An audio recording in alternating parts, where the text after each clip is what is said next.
Sir, bakit humihingi pa ang Office of the Prosecutor ng karagdagang ebidensya at nag-iimbita ng mga testigo sa kaso ni dating Pangulong Duterte sa ICC? Ano ibig sabihin nito?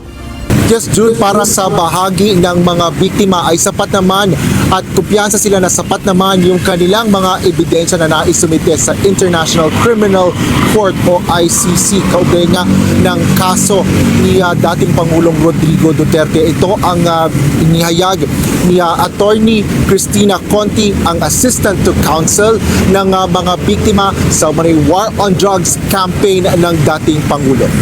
Layon nila nito na maghanap ng ebidensya ng pagiging inosente o guilty ng isang suspect.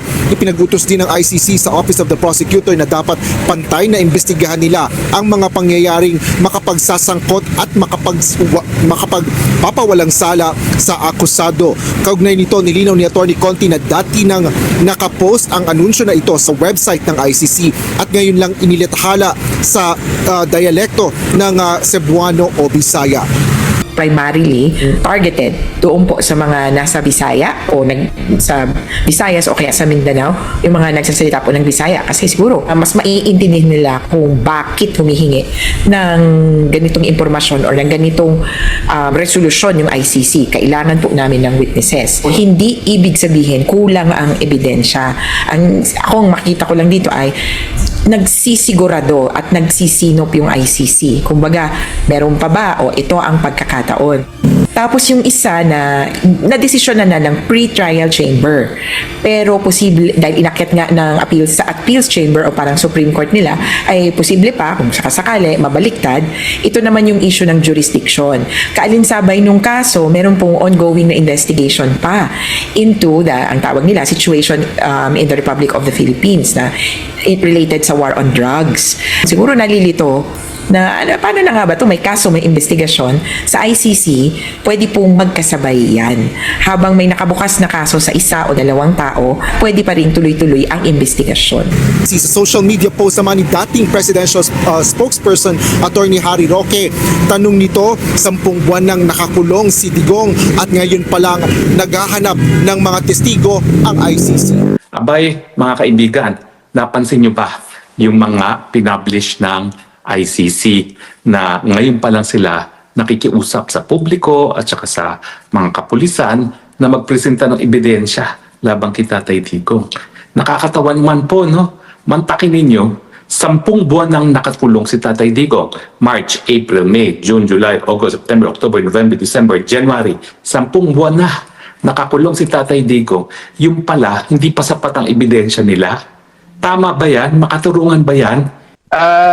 It would appear that way kung yun ang pakay o yung purpose why they posted that in their official Facebook page. Kasi nga, naghahanap pa sila ng testigo hanggang ngayon. It would appear to be that way.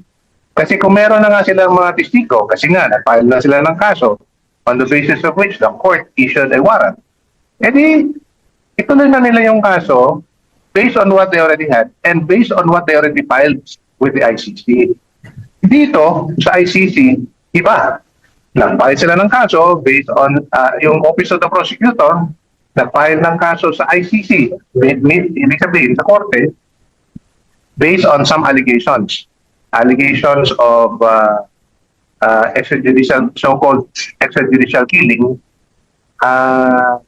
during the time when he was mayor and then later on was president. Na-file yan. Kung ganun man na meron na silang kaso, yung kung ano man yung ebidensya nila na na-file na sa korte, yun na yung gagamitin nila. Tama. Sa korte. I like to put that in context, bago ako manawagan. Unang-una, nakita natin yung nawalang kasiyahan. At sinasabi niya na rin, siya mismo, 2 bagay ang sinabi ni former President Rodrigo Duterte. Una,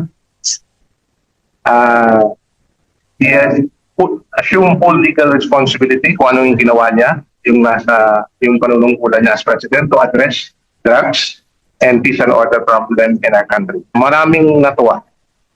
Okay?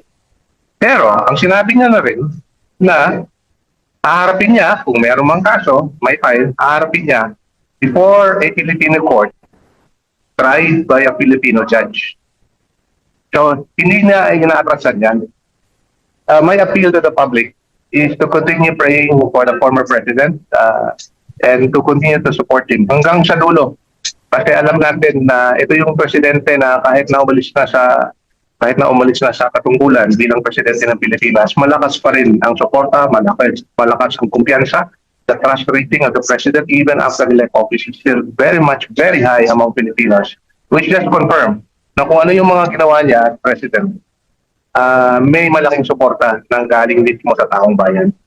So, we can do no less but to pray and continue to pray and continue to support the former president. That one day, hopefully sooner, he will be back home in the country, alive.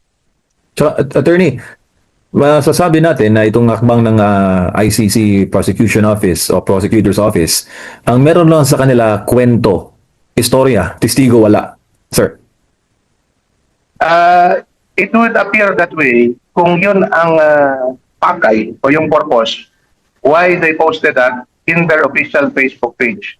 Kasi nga, naghahanap pa sila ng testigo hanggang ngayon. It would appear to be that way.